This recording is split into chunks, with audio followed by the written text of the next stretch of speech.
Vamos a orar. Padre, en el nombre de Jesús, venimos ante tu santa, preciosa y poderosa presencia. Reconocemos que necesitamos de ti, Señor. Confiadamente venimos ante tu trono de gracia para recibir de tu gracia y de tu misericordia, Señor. Gracias por tu amor, Señor. Tu amor inconmensurable que no tiene medida, Padre. Gracias. Gracias, Jesús, por tu sacrificio en la cruz del Calvario, al derramar tu vida y tu sangre por amor a nosotros. Gracias, Jesús. Padre, oro en el nombre de Jesús para que tu Santo Espíritu alumbre los ojos de nuestro entendimiento, que podamos entender, que podamos comprender, para que podamos saber acerca de la maravillosa obra de la cruz del Calvario, donde Jesús derramó su sangre. Gracias, Señor, por el privilegio que se me otorga, Señor, de poder soltar tu palabra en esta mañana, con profundidad, pero con sencillez. Gracias por la unción, me apoyo en ella para poder soltar tu palabra en esta mañana, Señor, en el nombre de Jesús. Gracias por cada uno de mis hermanos y hermanas que están conectados desde diferentes lugares, Señor, en el nombre de Jesús, para recibir la semilla incorruptible de la palabra de verdad. Ponemos este tiempo en tus manos, en el nombre de Jesús. Amén y amén. Muy bien, vamos a hablar acerca de la sangre de Jesús y tenemos que aprender cómo aplicar esta sangre que fue derramada en la cruz del Calvario a nuestra vida. Pero recordemos que la sangre de Jesús que fue derramada en la cruz del Calvario, Jesús la llevó como ofrenda y está en el tercer cielo delante del Padre. Y la Biblia dice, la palabra dice que esa sangre, la sangre de Jesús, habla mejor que la de Abel. Gloria a Jesús por lo que la sangre de Jesús hace a favor nuestro. Y Jesús en este momento está a la diestra del Padre en el tercer cielo, intercediendo por nosotros. Porque mientras estamos aquí en la tierra, el día a día, las circunstancias, la rutina, muchas veces hace que dejemos de orar, de leer y nos vayamos apartando. Y Jesús está con nosotros en todo tiempo, en todo momento, en la persona del Espíritu Santo, ¿no? Si te caes, levántate. Si fallaste, levántate. Porque Jesús está intercediendo por ti y por mí. Y quiero que sepas algo. Dios confía más en ti y en mí de lo que nosotros confiamos en nosotros mismos. Así que vamos a tener que aprender cómo aplicar y apropiarnos de la sangre de Jesús para poder disfrutar los beneficios que la sangre de Jesús nos provee.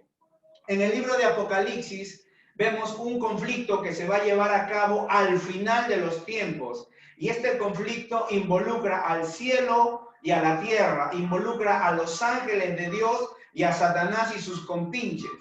Involucra también a los creyentes, el pueblo de Dios aquí en la tierra, y gracias a Dios que los que obtenemos la victoria es Dios y su pueblo, o sea, nosotros. Gloria a Jesús. El texto que vamos a ver nos explica cómo el pueblo de Dios aquí en la tierra hace la parte que le corresponde en cuanto a ganar esa victoria.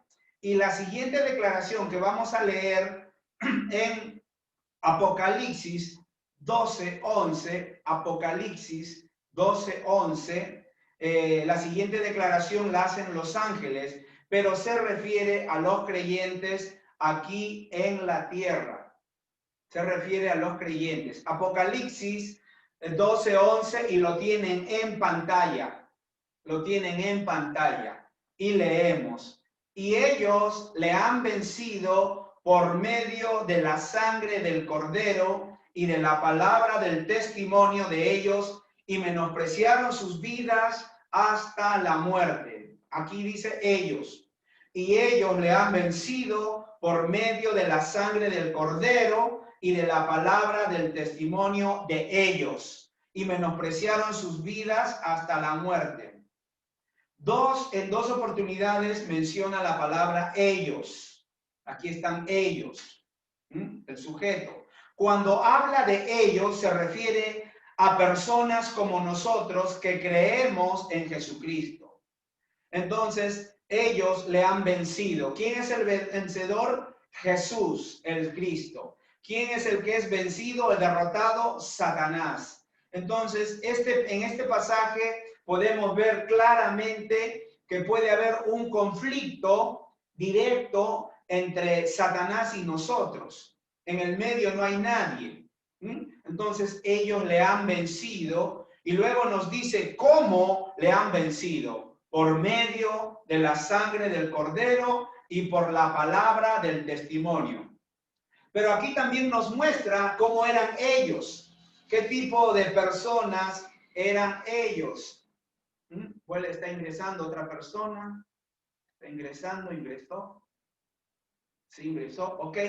Entonces, decía, aquí nos muestra también cómo eran ellos y cómo le vencieron.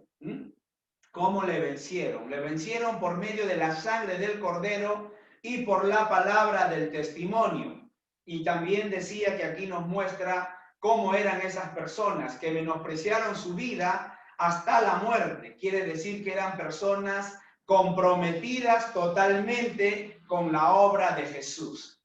El único tipo de creyente, el único tipo de cristiano al que Satanás le tiene miedo es al creyente que está totalmente comprometido con su obra, con una vida cristiana. Repito, el único tipo de persona o creyente al que Satanás le tiene miedo o le teme es al creyente que está totalmente comprometido. Entonces, cuando dice que menospreciaron sus vidas hasta la muerte, ¿saben qué es lo que está diciendo? Que ellos no tenían miedo de morir por la causa de Cristo. Ellos no tenían miedo de morir. Su prioridad era hacer la voluntad de Dios. Ya sea que conserven la vida o no, su prioridad era hacer la voluntad de Dios. Entonces, para ellos su vida no era lo más importante. Lo más importante para ellos era serle fiel al Señor. La pregunta es, ¿estarías dispuesto a dar tu vida por el Señor? Esa respuesta es personal. Ahora, no hay ninguna garantía de que nunca perdamos la vida. No hay ninguna garantía porque algún día todos nacemos con una partida de nacimiento, pero no sabemos cuándo vendrá la partida de partir. No lo sabemos.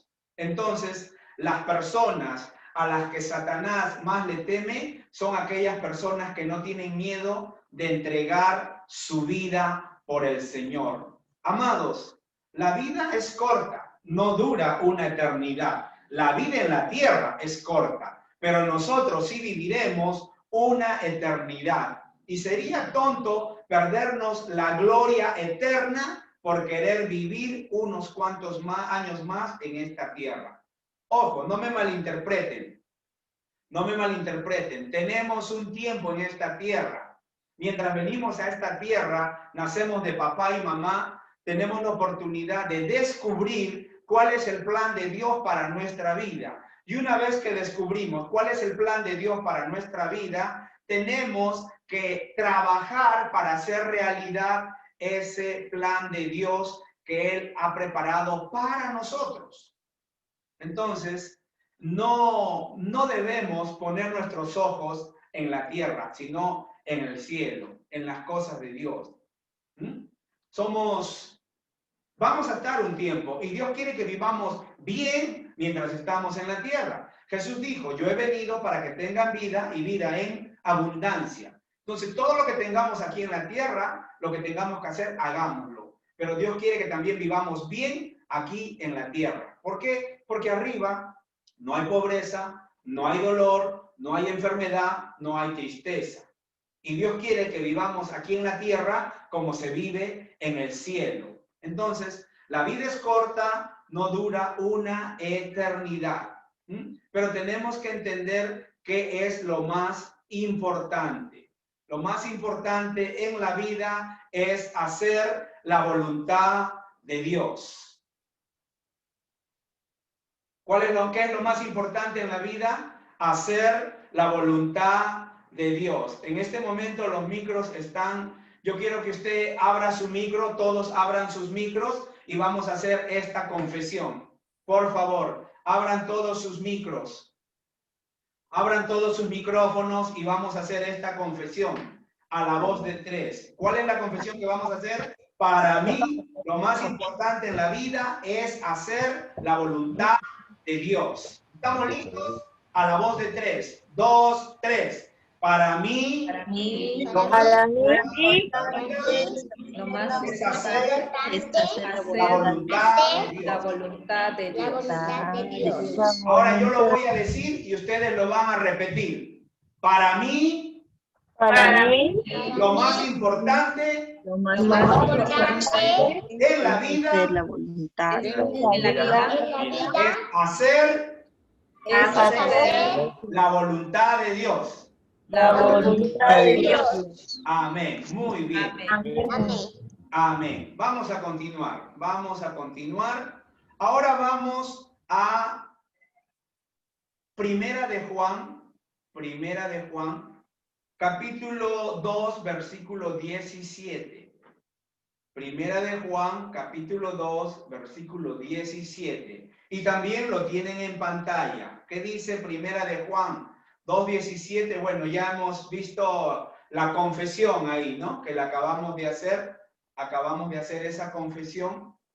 Primera de Juan 2:17 y leemos.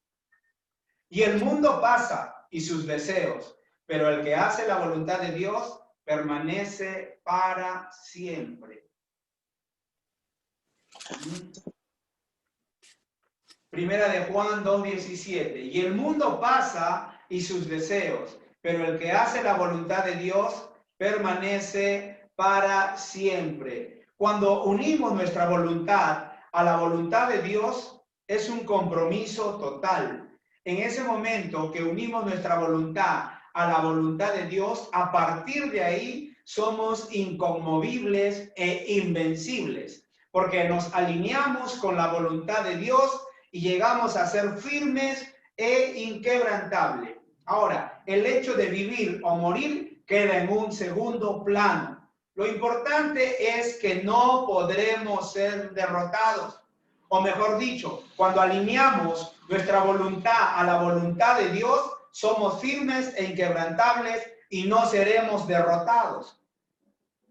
Estábamos viendo cómo vencemos a Satanás por medio de la sangre del Cordero y de la palabra de nuestro testimonio.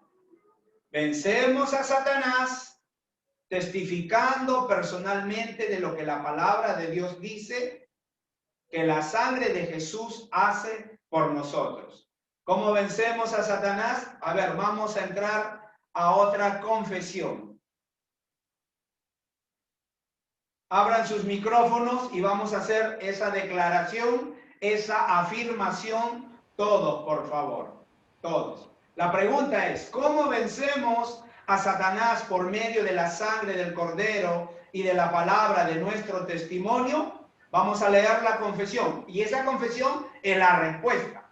Así que abran todos sus micrófonos y a la voz de 3 vamos a hacer esta confesión. 2, 3.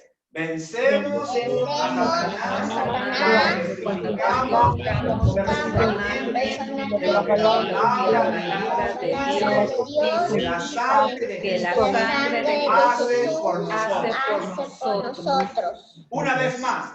2, 3. Vencemos a Satanás cuando testificamos personalmente de lo que la palabra de Dios, que la sangre de Jesús hace por nosotros.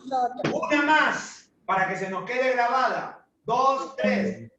Vencemos a Satanás cuando testificamos personalmente de lo que la palabra de Dios dice, que la sangre de Jesús hace por nosotros. Amados, esta verdad es un tesoro. Esta verdad, esta revelación de la palabra de Dios acerca de que vencemos a Satanás cuando testificamos, damos testimonio personal de lo que la palabra de Dios dice, que la sangre de Jesús hace por nosotros, es un tesoro, es una verdad revelada, es una verdad, es un epignosis. Hay dos palabras griegas, gnosis, epignosis. Gnosis significa conocimiento, epignosis, conocimiento revelado. Y este conocimiento revelado es una joya, es un tesoro que tenemos que abrazar, lo que estamos aprendiendo en esta mañana. Vamos a 1 Corintios 5:7 y lo tenemos en pantalla. 1 Corintios 5:7 dice: limpiaos pues de la vieja levadura para que seáis nueva masa, sin levadura como sois, porque nuestra Pascua, que es Cristo, ya fue sacrificado por nosotros. Aquí dice: nuestra Pascua, que es Cristo, ya fue sacrificada por nosotros. Aquí el apóstol Pablo nos hace saber, nos informa que la Pascua del Antiguo Testamento, que ya se llevó a cabo en Egipto, eso era un cuadro profético, era un símbolo de algo que sucedería en el futuro. En teología se llama un tipo y sombra de lo que iba a acontecer en el futuro. Entonces, y solamente se lograría mediante la muerte sacrificial de Jesús en la cruz. Entonces aquí dice que Cristo es nuestra Pascua, es la verdadera Pascua. Es en la sangre de Jesús y no en la sangre del Cordero Pascual que usaban en el Antiguo Testamento. Repito, es la sangre de Jesús la que nos asegura la redención eterna. Vamos a entender un poquito más acerca de la Pascua, porque nosotros tenemos un trasfondo. Particularmente yo no nací cristiano, evangélico, nací ignorante de las cosas de Dios, pero gloria a Dios, que cosas que ojo no vio, ni oído oyó, son las que Dios había preparado para los que le amamos, para ustedes y para mí. Y ahora podemos entender estos misterios, estas verdades, gracias a Jesús y al Espíritu Santo. Vamos al libro de Éxodo. ¿Por qué? Porque desde niño esperábamos la Pascua. ¿Qué era la Pascua? Navidad. Eso era para nosotros la Pascua. Nos enseñaron esas cosas y la Navidad no tiene nada que ver con la Pascua. Navidad es otra fiesta que significa natividad, que habla de advenimiento. El advenimiento. Y la Virgen concebirá y dará a luz un niño y su nombre será Emmanuel, que significa Dios con nosotros. Algo así. Éxodo, vamos a Éxodo, capítulo 12, versículos 21 al 23. Para explicar un poquito acerca de la Pascua. Y dice: y Moisés convocó a todos los ancianos de Israel y les dijo: sacad y tomaos corderos por vuestras familias y sacrificad la Pascua. Y tomad un manojo de hisopo y mojadlo en la sangre que está en un lebrillo. Y untad el dintel y los dos postes con la sangre que está en el lebrillo. Y ninguno de vosotros salga de las puertas de su casa hasta la mañana, al día siguiente, porque Jehová pasará hiriendo a los egipcios, y cuando vea la sangre en el dintel y en los dos postes, pasará Jehová aquella puerta y no dejará entrar al heridor en vuestra casa. Ahora, se le llama Pascua porque el Señor dijo que pasaría de largo. La puerta que estuviera protegida, untada con la sangre del cordero, no sufriría lo que sí sufrieron los egipcios. Vamos a entender un poquito más acerca de qué significa Pascua y vamos a explicar un poquito más acerca de la Pascua. ¿Qué significa? ¿Cuál es el significado de Pascua? Lo tienen en pantalla. La palabra Pascua, el nombre viene del vocablo hebreo Pesaj. La palabra Pascua es Pesaj, que literalmente significa pasar por alto o encima. También tiene que ver con preservar, cuidar, mostrar misericordia. Recuerdan que lo que acabamos de leer, que Dios dijo que las casas que estén untadas, las puertas que estén untadas, o manchadas con la Por acá, Nico. sangre, Por acá, Nico. el ángel, el heridor, pasaría de frente. No Por tocaría acá, por acá, por acá. esa familia. Nico. Por favor, si Nicolás. pueden apagar sus micrófonos. Voy a tener que apagarlo yo porque se filtra todo.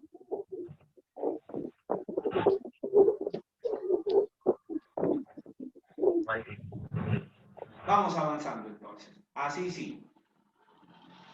Entonces, la Pascua es la principal fiesta de los judíos. Se celebraba juntamente con la fiesta de los panes sin levadura y se prolongaba 7 días. Entonces, acabamos de leer Éxodo. ¿Qué significa la Pascua? Pasar por alto o por encima. Entonces Dios pasó por alto, no tocó la puerta de los hebreos y mostró misericordia hacia ellos, pero todos los primogénitos de los egipcios murieron. Todos murieron ahí. Entonces, habría que untar los dinteles, el dintel y los postes. Ustedes han visto que en toda casa, toda puerta tiene un marco, ¿cierto o no? Toda puerta tiene un marco que es como una U invertida, al revés, ¿cierto?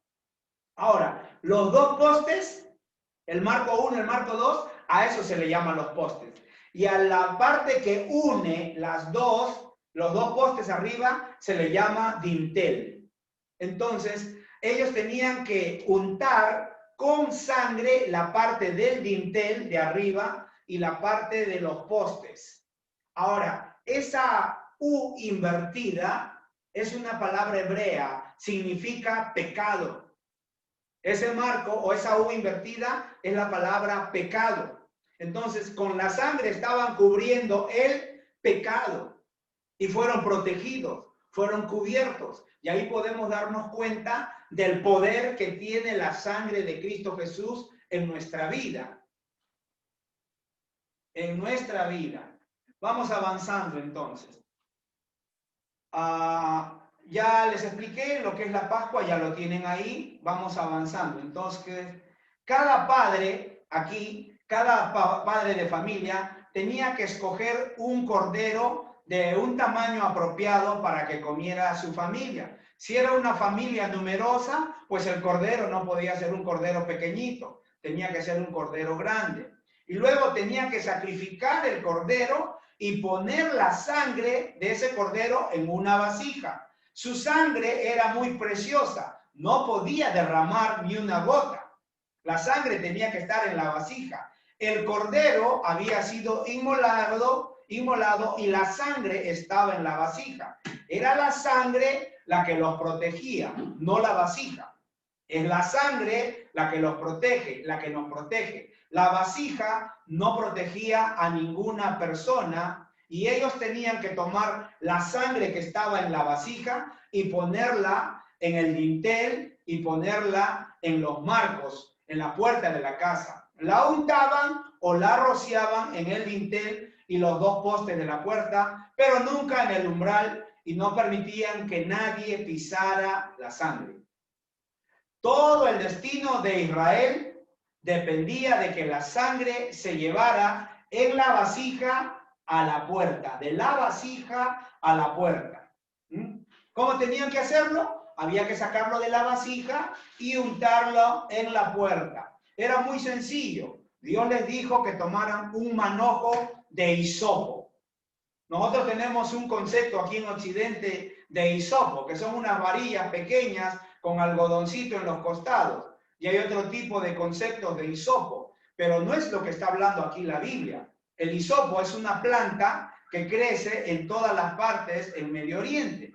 Entonces, ellos tenían que tomar un manojo de hisopo y mojarlo en la sangre que está en la vasija y rociar con la sangre que está en la puerta usando el hisopo, no sus manos. Ellos tenían que usar el hisopo. Y el hisopo es una planta muy común y corriente que llegó a desarrollar y a tener un papel muy importante en la salvación de Israel. Pero había un requisito más. Dios dijo que una vez que la sangre se hubiera rociado en la puerta, ellos tenían que permanecer en casa, no debían salir. No deberían salir, porque si salían de la casa, así hubieran estado untada la puerta con sangre, ya perderían la protección por la sangre. ¿Qué estaba pidiendo Dios? Obediencia. En lo que estuvimos enseñando la sesión anterior, aprendimos que tenemos que ser pacientes, persistentes y resistentes. Pacientes, persistentes y resistentes. Ahora, ¿qué pide acá Dios? Obediencia. Pero qué difícil es para el ser humano ser paciente, perseverante, resistir y obedecer. Qué difícil. Qué difícil es para el ser humano. Como dice el apóstol Pablo, dentro de mí yo quiero obedecer. Dentro de mí yo quiero hacer todo lo bueno, pero veo que mi cuerpo no quiere. Y dice, miserable de mí, ¿quién me librará de este cuerpo de muerte? Pues tenemos que meternos más en oración. Jesús dijo, orad y velad para que no caigáis en tentación. No es fácil, amados. La vida de cristiano no es fácil. La vida de cristiano es solamente para valientes. Only for warriors. Somos guerreros. Somos guerreros en Cristo. Cada día peleamos batallas, diferente tipo de batalla. Y cada uno pelea una batalla diferente a la del otro. Tus batallas son diferentes a las mías. Y las mías son diferentes a las de él. Y el de él son diferentes a las de ella. Cada uno tiene batallas que pelear cada día. En ningún momento dice que todo será color de rosa. Dice, mira que te mando que te esfuerces y que seas valiente. Más de una vez nos repite esas palabras. Otra vez te digo, mira que te mando que te esfuerces y que seas valiente. Por eso es que las cosas de Dios, estar en Cristo, es para gente valiente. Y gloria a Dios, porque en esta mañana nos hemos conectado los valientes de Dios para recibir de su palabra. Los que no retrocedemos, los que seguimos adelante, avanzando, avanzando, avanzando. No es fácil, pero seguimos en el camino, amados hermanos.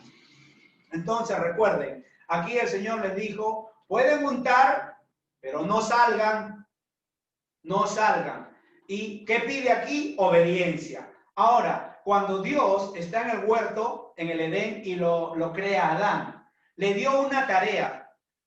¿Qué le dijo? Tienes que ayunar 40 días y 40 noches. Tienes que orar y tienes que estar metido en la palabra. ¿Le dijo eso? No. Le dijo, todo lo que hay acá es tuyo, pero ese árbol es mío, no lo toques. ¿Qué le pidió? Obediencia. Nada más que obediencia. Pero qué difícil es obedecer. Pero no imposible, hermano. No imposible, porque está escrito, todo lo puedo en Cristo que me fortalece. Tomemos la decisión y continuemos con una acción. Amén. Continuemos con una acción. Corta todas esas cosas que hacen que te lleven a fallar, a pecar. Corta con esas cositas que hacen que quieras que caigas. Hay que tener cuidado. Vamos a Primera de Pedro, capítulo 1, versículos 1 y 2. Primera de Pedro, capítulo 1, versículos 1 y 2. Y leemos. Pedro, apóstol de Jesucristo, a los expatriados de la dispersión en el Ponto, Galacia, Capadocia, Asia y Bitinia, elegidos según la paciencia de Dios Padre en santificación del Espíritu para obedecer. Otra vez, para obedecer y ser rociados con la sangre de Jesucristo. Gracia y paz os sean multiplicados. Para obedecer y ser rociados con la sangre de Jesucristo. Entonces, antes de ser rociados con la sangre de Jesucristo, dice obedecer. Aquí dice obedecer. La sangre no es rociada sobre los desobedientes. No beneficia a los desobedientes. Si salían de su casa, chao pescado. Entonces, aunque hay una protección absoluta en la sangre, solo nos beneficia si obedecemos. Ahora volvamos a la ceremonia de la Pascua. La sangre estaba en la vasija y tenía que ser rociada en la casa. Tenía que tomar un manojo de hisopo. Lo mojaron en la sangre y rociaron la sangre en la puerta. Así estaban a salvo. Ahora, Pablo dice que Cristo es nuestra Pascua, que ya fue sacrificada por nosotros. Jesús es el Cordero de Dios que quita el pecado del mundo. Jesús es el Cordero de Dios que fue inmolado por nosotros. Entonces, en otras palabras, Cristo fue inmolado hace más de 2020 años. Y para usar los términos de esta analogía de que está en la vasija, pero la sangre en la vasija no protege a nadie, nos encontramos en la misma situación de Israel. En la misma situación. O sea, de nada vale que podamos untar la sangre si no obedecemos. Tenemos que sacar la sangre de la vasija y rociarla en nuestras casas. ¿De qué casas está hablando? Nuestros cuerpos, nuestras vidas, nuestras personas. Nosotros somos las casas que tenemos que ser rociadas con la sangre de Cristo. Solamente así seremos protegidos, pero también tenemos que ser obedientes. Obedientes. Ahora, ¿cómo transferimos o cómo pasamos o cómo nos beneficiamos de la sangre de Jesús, de la vasija, hacia nuestra morada, hacia nosotros, hacia nuestro cuerpo, hacia nuestras familias, hacia nuestros hijos? Vamos a leer Apocalipsis 12:11. ¿Qué dice Apocalipsis 12:11? Dice, y ellos le han vencido por medio de la sangre del Cordero y de la palabra del testimonio de ellos, y menospreciaron sus vidas hasta la muerte. ¿Recuerdan lo que hemos confesado? Lo que hemos declarado. Vencemos a Satanás cuando testificamos personalmente de lo que la palabra de Dios dice que la sangre de Jesús hace por nosotros. ¿Recuerdan que eso es lo que hemos hecho una declaración, hemos hecho una confesión? ¿Qué es lo que hace que la sangre pase de la vasija a nuestra morada? ¿Qué es lo que hace? Nuestro testimonio. Nuestro testimonio. Nuestro testimonio. ¿Qué es nuestro testimonio? Es testificar, declarar, hablar palabras de acuerdo a la palabra de Dios. Es como el manojo de hisopo, sencillo pero salva. ¿Cuál es el hisopo? Nuestro testimonio. Nuestro testimonio. ¿Qué tenemos que hacer nosotros? Repito, tenemos que testificar, hablar la palabra. Ponerse de acuerdo con Dios es ponerse de acuerdo con su palabra, y ponerse de acuerdo con la palabra no solamente es estar de acuerdo, sino hay que hablarla, hay que soltarla. Ese es el hisopo, ese es como el manojo del hisopo. Es sencillo, pero salva. No pongo de acuerdo. Ningún arma forjada prosperará contra mí. Todo aquel que contra mí conspira, a mis pies caerá, y yo condenaré toda lengua que se levante en juicio contra mí. Nadie me podrá hacer frente en todos los días de mi vida. Como Dios estuvo con Moisés, está conmigo. No me deja ni me desampara. Porque Él ha dicho, no temas, porque yo estoy contigo. No desmayes, porque yo soy tu Dios, que te da la fuerza. Siempre te ayudaré, siempre te sustentaré con mi diestra de justicia y de poder. No temas, no temas, no temas. Mi Dios suple todo lo que me falta conforme a sus riquezas en gloria en Cristo Jesús. Mi Dios suple todo lo que me falta conforme a sus riquezas en gloria en Cristo Jesús. Yo estoy en Cristo Jesús. Yo soy bendito, conforme a Efesios 1:3. Bendito el Dios y Padre de mi Señor Jesucristo, que me bendijo con toda bendición espiritual en los lugares celestiales en Cristo Jesús. Yo estoy en Cristo Jesús.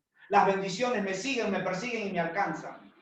el Señor es mi pastor, nada me faltará. Entonces, nuestro testimonio es la parte nuestra. Hablar las palabras de acuerdo a la palabra de Dios. Eso es como el manojo del hisopo. Es algo sencillo y esa es nuestra protección. Tenemos que entender cuán importante es testificar, declarar la palabra con respecto a la sangre de Jesús. Vamos a Hebreos capítulo 3, versículo 1. Dice, por tanto, hermanos santos, participantes del llamamiento celestial, considerad al apóstol y sumo sacerdote de nuestra profesión. La palabra correcta ahí es confesión. Nuestra confesión en Cristo Jesús. Entonces, el autor del libro de Hebreos dice que Jesús es nuestro sumo sacerdote, el sacerdote de nuestra confesión. La palabra correcta, como dije, es confesión. Y confesión significa decir lo mismo que. ¿Está ahí o no? ¿Qué significa confesión? Decir lo mismo que está escrito en la palabra. ¿Qué significa confesión? Decir lo mismo que está escrito en la palabra. ¿Cómo me pongo de acuerdo con Dios? Cuando confieso su palabra, cuando hablo su palabra, cuando declaro la palabra, la creo en mi corazón y la suelto por mi boca. De modo que para nosotros, los que creemos en la palabra de Dios, en la Biblia, en Jesucristo, la confesión implica decir lo mismo que Dios dice en su palabra con nuestra boca. Repito, la confesión para nosotros implica decir, hablar lo mismo que está en la Biblia, en la palabra de Dios, creyéndola en nuestro corazón y hablándola con nuestra boca. Entonces, es hacer que nuestras palabras concuerden, estén en línea con lo que dice la palabra de Dios en su palabra. Jesús es el sumo sacerdote de nuestra confesión. Sin confesión no hay sumo sacerdote. Acá no estamos hablando de confesión de pecados, porque para confesión de pecados tienes primera de Juan. Dice, aquel que confiesa su pecado, Dios es fiel y justo para perdonarlo y limpiarlo de toda maldad. No estamos hablando de confesión de pecados. Acá estamos hablando de confesión de la palabra de Dios, de ponernos de acuerdo con la palabra de Dios. Entonces, Jesús solo puede abogar, porque recuerde, Jesús es abogado. No solo es nuestro hermano mayor, no solo es nuestro rey, nuestro Señor, también es nuestro abogado. Jesús solo puede abogar por nosotros cuando hacemos la confesión correcta. Ya sea que la llamemos testimonio o que la llamemos confesión, es absolutamente indispensable si queremos recibir la salvación de Dios. Entonces, Jesús dijo que por nuestras palabras seríamos justificados o por nuestras palabras seríamos condenados. Mateo 12, 36 y 37 dice, mas yo digo que de toda palabra ociosa que hablen los hombres, de ella darán cuenta en el día del juicio, porque por tus palabras serás justificado y por tus palabras serás condenado. Words, palabras. Entonces, fijamos nuestro destino, fijamos nuestro camino por las palabras que hablamos. Por eso es que no debe estar en tu vocabulario escasez, pobreza, miseria. Quita esas palabras de tu vocabulario. Habla provisión, protección, promoción. Mi Dios suple todo lo que me falta conforme a sus riquezas en gloria. Yo soy un hijo de Dios, soy una hija de Dios. Mi Dios provee para mí. Ahora vamos a Santiago, capítulo 3, versículos del 4 al 9, y vamos a leer. Santiago, capítulo 3, versículos del 4 al 9, y leo. Mirad también las naves, aunque tan grandes y llevadas de impetuosos vientos, son gobernadas con un muy pequeño timón, por donde el que las gobierna quiere. Así también la lengua es un miembro pequeño, pero se jacta de grandes cosas. He aquí cuán grande bosque enciende un pequeño fuego, y la lengua es un fuego, un mundo de maldad. La lengua está puesta entre nuestros miembros y contamina todo el cuerpo e inflama la rueda de la creación. Y ella misma es inflamada por el infierno, porque toda naturaleza de bestia y de aves, y de serpientes, y de seres del mar, se doma. Y ha sido domada por la naturaleza humana. Pero ningún hombre puede domar la lengua, que es un mal que no puede ser refrenado, llena de veneno mortal. Con ella bendecimos al Dios y Padre, y con ella maldecimos a los hombres, que están hechos a la semejanza de Dios. Aquí Santiago nos dice que la lengua es como el timón de una nave. El timón es la parte más pequeña de la nave, pero ese timón determina el rumbo que va a llevar la nave. Cuando tú manejas, los que tienen carro, obviamente acelerador, embriague, freno, y los que tienen automático solamente acelerador y freno y la caja de cambios. Y puedes acelerar y vas a ir de frente nada más. Si sigues de frente, te vas a estrellar. Para eso tienes el timón, para doblar a la derecha, para doblar a la izquierda. Así es la lengua. Así es la lengua. Marca el rumbo a donde vamos a llegar. Si toda la vida paras hablando pobreza, escasez, miseria, dolor, sufrimiento, eso es lo que vas a tener. Pero lo contrario, por lo contrario, si hablas lo contrario a esas palabras, eso es lo que vas a tener. La vida y la muerte están en tu boca y el que la ama comerá de sus frutos. Yo soy eficaz, eficiente, exitoso, excelente, fructífero y altamente productivo. Soy altamente productivo. ¿Quién me ingresó aquí?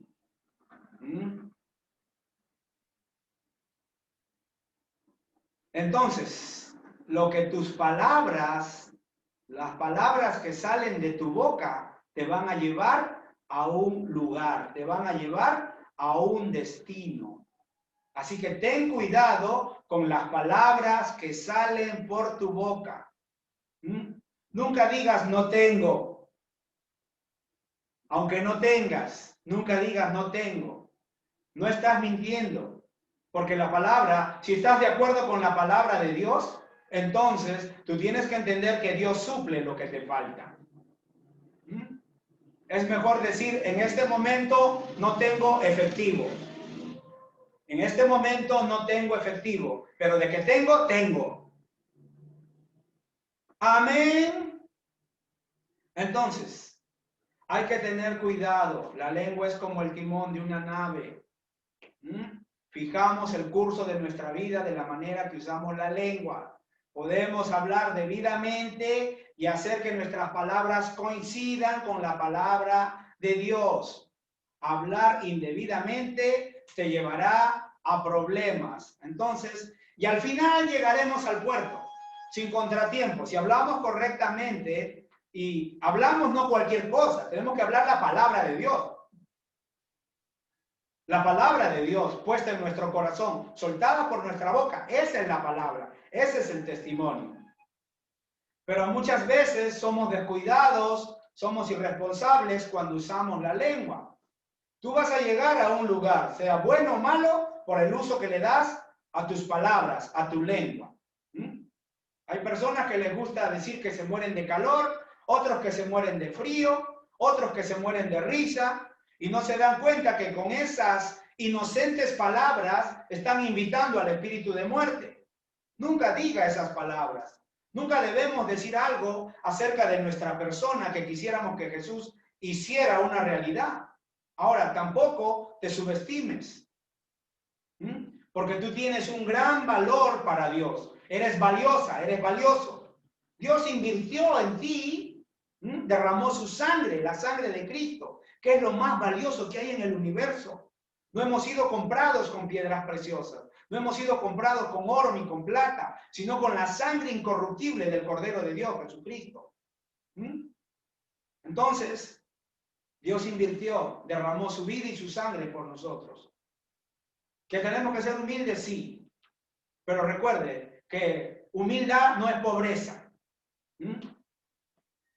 Y nunca digas, no soy digno. Señor, no soy digno. ¿Por qué? Porque estás criticando el trabajo de Dios en la cruz, lo que Él ha hecho por ti, y estás criticando y a eso ha hecho que puedas tener una baja autoestima, una baja autoimagen. Entonces, cuando dice, Dios, no soy digno, entonces le estás diciendo, Dios, has hecho una tontería. Dios no se equivoca, Dios no hace tonterías, por no usar otra palabra. Dios cuando te hizo rompió el molde, eres valioso, eres valiosa. Aprende a valorarte, aprende a amarte, aprende a respetarte. Vamos a Efesios capítulo 2, versículo 10 y leemos, porque somos hechura suya, creados en Cristo Jesús para buenas obras, las cuales Dios preparó de antemano para que anduviésemos en ellas. ¿Qué dice? Somos hechura suya. Él nos creó, creados en Cristo Jesús. Cuando tienes un mal concepto de ti, estás criticando lo que Dios ha hecho. Eso es por un lado. Por otro lado, unos tienen una baja autoestima, una autoimagen pésima de ellos mismos. Por otro lado, otros tienen el orgullo, se van al otro extremo. Piensan de ellos más alto de lo que deben pensar, dice la Biblia, y así no es. El orgullo es un gran problema para los creyentes, pero otro problema también es la baja autoestima. Entonces no puedes tener en poco lo que Dios ha hecho al crearte. Ahora vamos a ver cómo pasar la sangre de Jesús de la vasija a nuestro cuerpo, de la vasija a nuestra vida, mejor dicho, a nuestra vida, pues nuestro cuerpo es nuestra vida. Ahora, no podrás testificar de la palabra de Dios acerca de la sangre de Jesús. Pon atención, no podrás testificar de la palabra de Dios acerca de la sangre de Jesús si no conoces la palabra de Dios. Si no conoces la palabra, si no conoces la Biblia. Entonces, requisito básico, saber lo que la Biblia enseña acerca de la sangre de Jesús. El Nuevo Testamento enseña que la sangre de Jesús fue derramada 7 veces. Por lo tanto, hay 7 beneficios que tenemos en Cristo Jesús y estos beneficios los provee la sangre de Jesús a nuestra vida. Vamos a leer Levíticos 6:14 y de estos 7 beneficios solo voy a tocar el primero porque la hora nos ganó. Levíticos 16:14 y leemos. Tomará luego de la sangre del becerro y la rociará con su dedo hacia el propiciatorio, al lado oriental.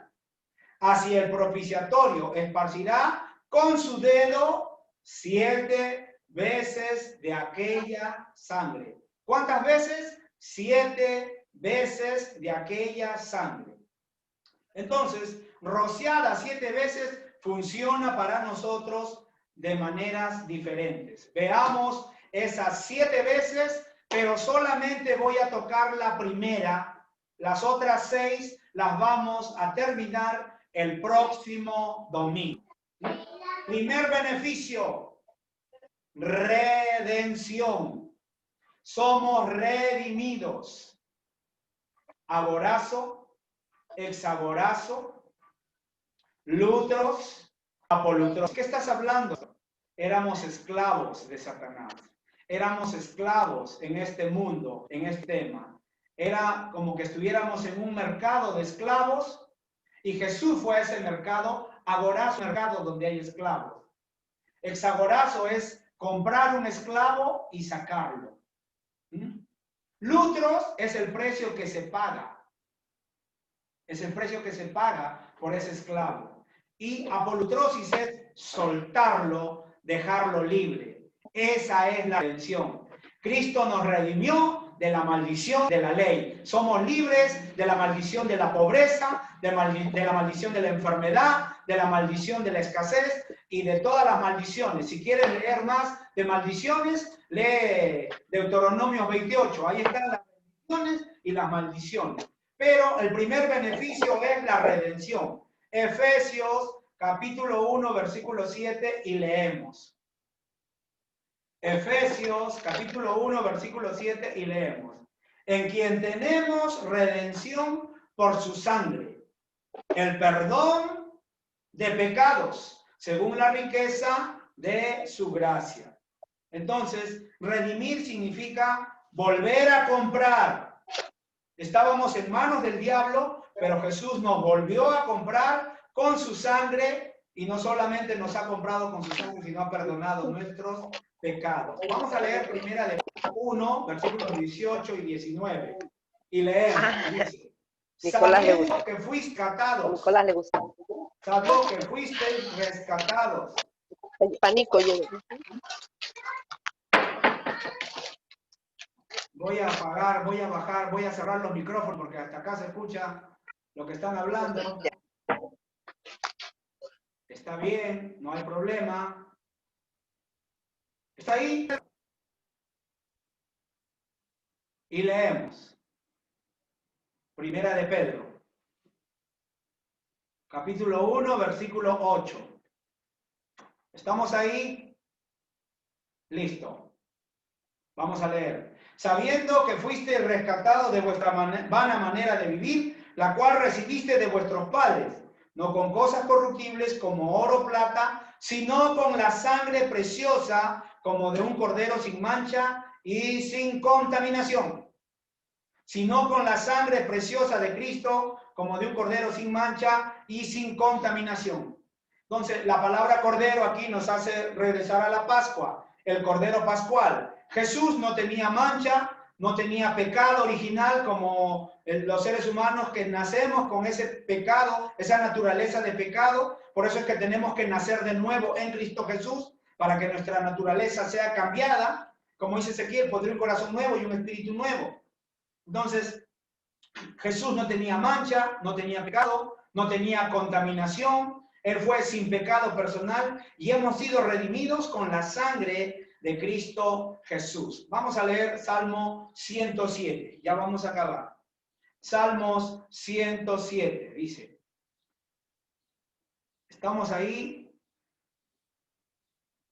Díganlo, los redimidos de Jehová, los que ha redimido del poder del enemigo. ¿Cuál es nuestro primer beneficio? Somos redimidos. Díganlo, los redimidos de Jehová, los que ha redimido del poder del enemigo. ¿Quién es el enemigo? Satanás. Entonces, si somos redimidos, ¿qué debemos hacer? Debemos hablarlo, debemos decirlo, debemos declararlo, debemos testificar lo que Dios ha hecho en nosotros en Cristo Jesús. Entonces, si no lo decimos, no tendremos redención. Repito, si no lo hablamos, no tendremos redención. O mejor dicho, no activas. La redención ya fue dada legalmente. Legalmente ya fue dada. Somos redimidos. Pero si quieres activar la redención en tu vida, tienes que hablar. Si no hablas, no activas tu redención. Es tu confesión, es tu testimonio lo que hace que las promesas obren a tu favor. De lo contrario, la sangre de Jesús permanecerá en la vasija. Y la sangre en la vasija no nos beneficia en nada. Tenemos que sacar la sangre de la vasija con el hisopo. ¿Cuál es el hisopo? Nuestro testimonio. Y de esa manera nos beneficiamos de la sangre de Cristo Jesús en nuestra vida, en nuestro cuerpo. Entonces, cuando estábamos sin Jesús, estábamos en manos del diablo. Ahora que estamos en Cristo Jesús, ya no estamos con el diablo, porque hemos sido redimidos, liberados mediante la sangre de Jesús.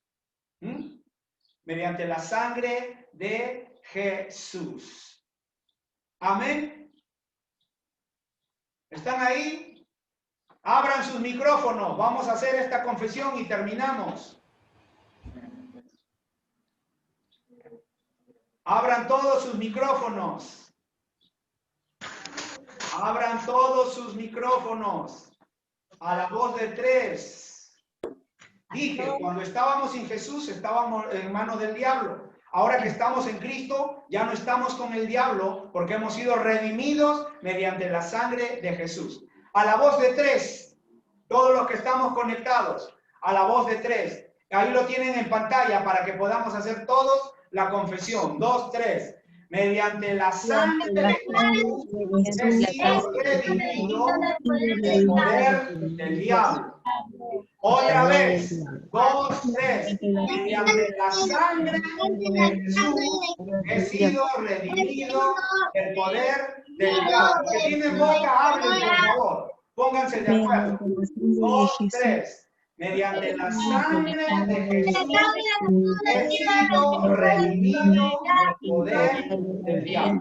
Mediante la sangre de Jesús he sido redimido del poder del diablo.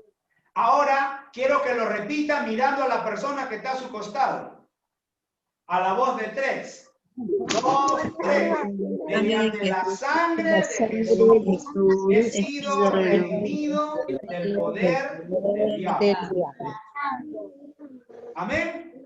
Amén. ¿Estamos Amén. ahí? Los dos son limpios. Amén. Vamos a orar. Padre, en el nombre de Jesús te damos gracias por tu palabra. Gracias por el sacrificio de Jesús en la cruz del Calvario. Gracias por la sangre derramada en la cruz. Gracias porque la sangre de Jesús nos ha redimido del poder del diablo. Y la sangre, Señor, nos ha lavado y nos ha limpiado. Gracias por la palabra de este día en el nombre de Jesús. Amén y amén. Amén. Amén. Amén.